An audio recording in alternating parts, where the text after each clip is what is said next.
from Fargo and serving you on TV, online, and on the go. This is Valley News Live at 6.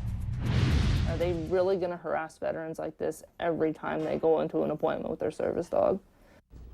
Service animals are properly trained to help people deal with a variety of disabilities, including blindness, deafness, reminding people to take medication, and keeping those with PTSD calm during anxiety attacks. Good evening, everyone, and thanks for joining us tonight. Now, one Afghanistan war veteran says she's tired of being stopped at the door of the Fargo VA. After numerous incidents at the North Fargo facility, she's had enough and says other veterans need to know what's going on. Valley News Team's Bradford Eric has our story. Sam is a lab pug mix, and Jade is a German Shepherd Siberian Husky Akita mix. Sam is a certified service dog. Jade is a service dog in training. And these two are much more than just family pets. And I saw things that not many people should see. So when I got back from Delaware, I started having nightmares, and I started having panic attacks and anxiety attacks, and I was having a lot of anger issues. Sam and Jade helped Daryl, a 6-year veteran of the Air Force. She served with the Army in Afghanistan and then spent time comforting families who lost a loved one in battle. And she was diagnosed with PTSD. She'll bring it back, and then she'll shake her head for something, and she'll run off again, and it picks me up. And that's one of the reasons why we've got dogs, is because of that issue. Daryl gets help with her PTSD at the Fargo VA, but she says the last few times the place has been less than friendly. It really put me in a downward spiral. I had to leave my class early.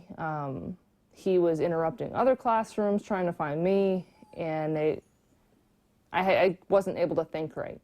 And Jade being in training, it was her response to calm me down by jumping on me, and this officer was like, no, that service dog doesn't do that. Daryl says earlier this month her wife was walking Jade around the VA facility. A VA police officer stopped the pair, proceeded to seek out Daryl, and forced Jade out of the building. She's keeping me from harming you. And that's the whole point. Another incident, Daryl says she was approached by a VA police officer while Sam was sitting quietly under her chair. He proceeded to go with the question, no, you need to go in depth. How does she help you in depth? According to the ADA, staff can ask 2 questions. Is the dog a service animal, and what do they help with? They aren't allowed to go in depth and aren't allowed to ask for identification or documentation. I asked the Fargo VA what happened and why they've been so hostile. The VA chief of police was not available for an interview. So in a statement, the VA says a service animal in training is not a service animal and may not access VHA property, adding the main challenge is when it's not obvious that a dog is a service animal. I mean, it may not be, a big deal for some people, and it may mean everything to somebody else. Daryl says she has proof of her dog's training and has offered it up several times. But she says the VA police and employees at the facility need more education and a more tactful approach to make sure everyone is getting the care they need. Bradford Eric, Valley News Live. To read the full response from the Fargo VA, we have posted it on our website. Just visit valleynewslive.com and click on this story. And if you need help uncovering fraud and corruption in your community, call our Whistleblower Hotline and we'll do our best to get to the bottom of it. Call 237-6576 and leave your tip. A member of our investigative team will get on the case and go to work to expose the truth. Foggy and hazy with light flurries today. Some parts of the valley even got a significant amount of snow. Hutch is here now to tell us what we should expect tonight. Hutch? Thanks so much, Mike. As we look at the radar here in the Southern Valley, there's just a couple of blips between Grand Forks and Fargo in eastern North Dakota, not far from Mayville. We're starting to see some clearing, though, in northwest Minnesota as the snow that brought the 1 to 6 inches of snowfall this morning to the Roseau area moves off towards Duluth. Temperatures off to the east, 25 Baudette, 30 Grand Forks, 34 in Fargo, but look at those 40s out west. Color me envious. As we take a look at your planner for Fargo, our winds will remain from the north out there about 10 miles per hour. We'll have temperatures slipping into those 20s tonight. It does look like similar conditions in Grand Forks. More flakes in the forecast, some mild weather to inform you about as well. I'll tell you about your next chance of snow, all coming up here in a few moments. All right, thanks, Hutch. And stay up to date on the latest conditions anytime on your smartphone or tablet.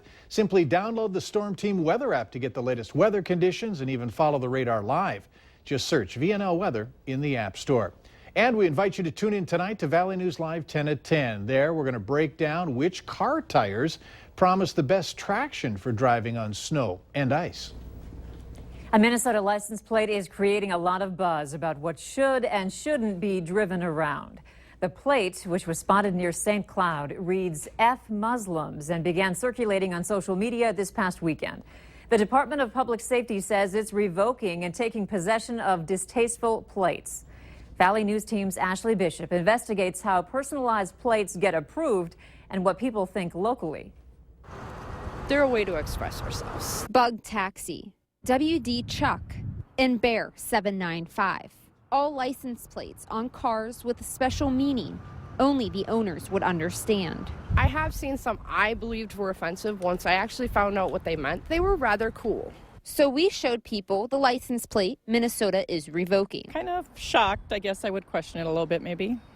That's definitely not cool. Not cool? Not cool at all. I don't know. I am kind of upset, actually. That one, I would have to track that guy down for at least 20 to 50 blocks just to find out what he actually meant by it. The Minnesota Department of Public Safety declined an interview and says they are reviewing its process for approving personalized license plates. They also confirm that personalized plates are reviewed by several people before being granted, but would not explain any more of how it works. One person we spoke with says she doesn't blame the state and understands that mistakes happen. I know for a fact that when you spend your time staring at 8-digit codes or 8-digit whatevers, after a while they mean absolutely nothing to you. You are just trying to get through your day. But as for others, they think the plates should be made for a special reason and that more people need to be educated. As I said earlier, something really personal to the person, but I don't think Muslims are kind of something personal to a person unless you are one. But Ashley Bishop, Valley News Live.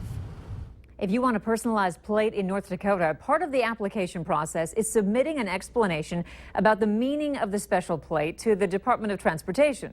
To keep up with new and changing slang, a committee made up of people of all different ages reviews questionable applications before granting the personalized license plate. Staff, students, and parents are dealing with the suicide of a student from a South Middle School in Grand Forks. Parents receiving a letter saying that a 7th grader died. The incident did not happen at the school, and the school is adding that the school hadn't received any reports of bullying in this case. Now, a letter was also sent to parents which says, in part, at a time like this, it is common for individuals to experience a variety of feelings, which may range from sadness to anger. Counselors have been made available to students and staff, and to read the full statement, head to valleynewslive.com and look for this story. A popular coffee shop has changed its customer perks, and some people are not happy about it. Starbucks is changing the way customers earn loyalty rewards. Currently, Starbucks customers earn 1 star per purchase and may redeem 12 stars for a free food or drink item. Under the new program, which starts in mid-April, customers will get 2 stars for every $1 spent, but will need 125 stars to get a free item. But it's not just Starbucks taking some heat from customers. I'm not sure on the retail side of things, but I know from from frequent flyer miles to hotel award points, Marriott awards, they're all changing the structure and how many points it takes to get something for free. This story is getting a lot of attention on our Facebook page, and we want to hear what you think. Log on to our Valley News Live Facebook page and join that conversation. North Dakota U.S. Senator Heidi Heitkamp is trying to remedy mail delivery problems in the state. The move follows a Valley News Live report on several issues in areas of South Fargo. Senator Heitkamp has launched a new Fix My Mail survey to gather feedback from North Dakotans about challenges with their mail delivery and service. After starting the initiative in January of 2014, Senator Heitkamp collected more than 200 stories of problems with mail delivery and service in rural communities.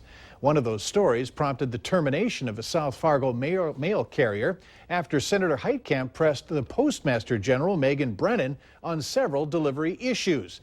Now, to take the survey, you can go to valleynewslive.com and click on this story. The city on the grow is living up to its name as the West Fargo School Board signed off on a plan to buy land for a new elementary school. The board voted 5-0 last night to approve a purchase agreement with Blue Cross Blue Shield of North Dakota for almost 12 acres the company owns west of its headquarters on 13th Avenue South in Fargo. West Fargo will pay Blue Cross over $3 million for the land, while the district agreed to assume $551,000 in special assessment costs. West Fargo Schools is planning to build a 550-student elementary school on that site, and construction is set to start in the spring of 2017. Funding for the new school was approved in November as part of a $98.1 million bond referendum. It's Tuesday, and that means it's time for another restaurant report card. Tonight on Valley News Live 10 at 10, join us as we serve up restaurants in Fargo needing to clean up their act. And we also will award our Clean Plate Award. If you like movies, there's a new one making the rounds. Later on Valley News Live at 6, how one movie is indirectly tied to UND and a former athlete. Above average temperatures, but gray skies and north winds keeping that cool feel to the valley. I'll have details on some cool weather and flakes in the forecast and warmer weather too right after this.